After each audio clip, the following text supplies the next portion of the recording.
Hi guys, I'm Tony Kelly from the Tony Kelly Restaurant Group, and this is my passion fruit souffle with vanilla cream.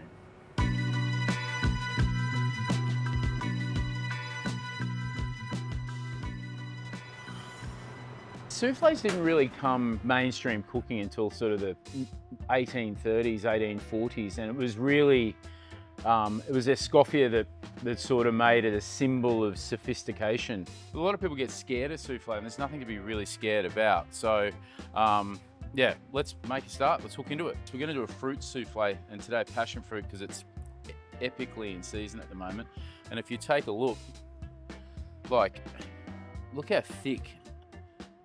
It's unbelievable. I'm going to strain some of these seeds out of this beautiful passion fruit, and they're so sweet, but they also gives you that tartness that you kind of need. Fruit souffles in particular, like raspberry and passion fruit and lemon, work really, really well together because you can still get that tartness as well as the sweetness coming through. There's like a little juice capsule that sits around the seed, and when the passion fruit's really fresh, it sits on it really tight, so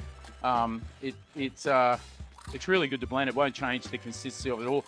The only thing it will change is that you'll just get more juice and less seeds. Beautiful passion fruit, it's epic.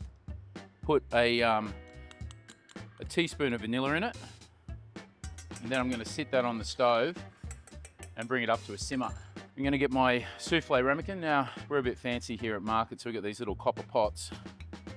So you just want to really coat the sides well, but a little trick at the end is pour out the excess butter, but brush up. Put some caster sugar, and all we're going to do is just tap the sides. People that do put souffle on the menu, there is this element of it's something special, and when you have it, it's you can't help but go ooh when it comes out of the oven and it's risen and it's all nice and airy and fluffy, and so I guess it still holds that air of sophistication after all these years, and I think people gloss over the fact that it's a great dessert just simply because it's bloody delicious. Now in another bowl, I'm going to combine corn flour. Now the corn flour is going to act as a bit of a stabilizer for it, and also sugar. I'm going to add that to my passion fruit mixture. So by adding the corn flour and caster sugar to the passion fruit juice, you want to bring it back up to the simmer, and you'll see that it will thicken. This will form the base for the souffle. So you can sort of see that consistency, it's quite jammy. We're going to put that base into a bowl and just let it cool. It can be still slightly warm, but you don't want to do it while it's hot. Everybody knows souffles to be made of egg white, right? So we're going to incorporate air into it now, so then we get that rise and that beautiful pop that souffles are famous for. What's really important, use a mixer, but make sure you clean the bowl really well. A couple of little secrets is you can put the bowl in the fridge or the freezer, and it will help with the meringue. So this, if you're making pavlova for Christmas, that's a really good point. Make sure your bowl's really clean. Even give it a wipe out with a cloth with a bit of white vinegar on there. Pop it in the freezer, get it nice and cold, and that will aid in that meringue forming. So we've got the egg whites in there. I'm going to start the process with no sugar because I like to add my sugar really gradually. First little bit of sugar.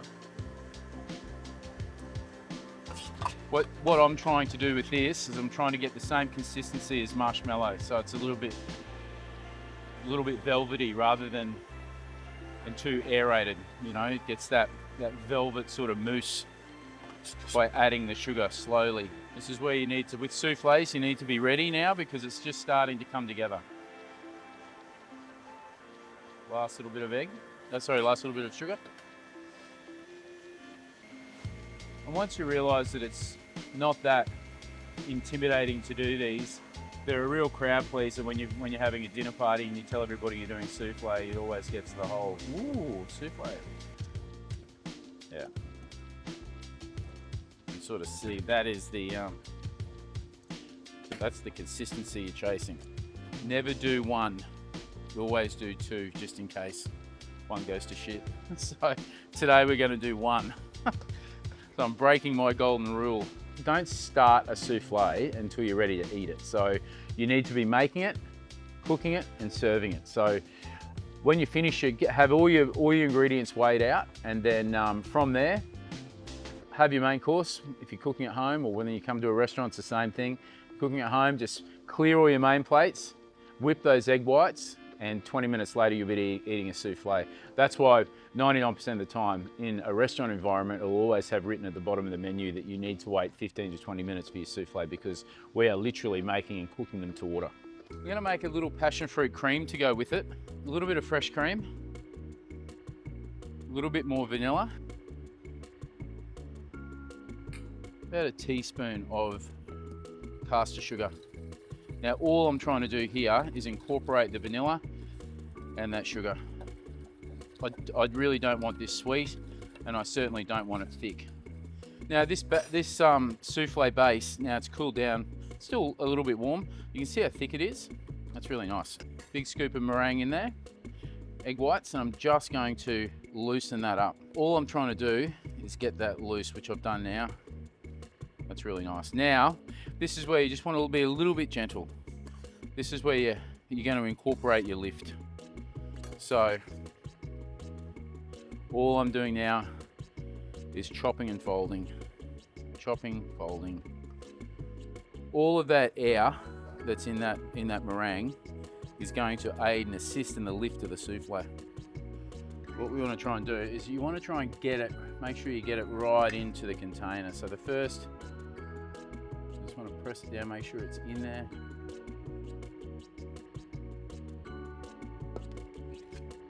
I'm sort of scraping down on the souffle because I want to make sure that it's making its way all the way to the bottom of that vessel. Then what I want to try and do is just run my finger just neatly around the top. I'm not scraping that butter or sugar off the side. I'm going to pop that in the oven, 180, and wait patiently, 12 minutes. See how we go.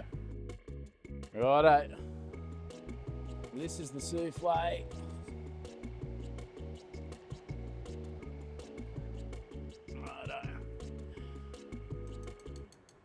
Finish it with a little bit of powdered sugar, a little jug of vanilla cream on the side.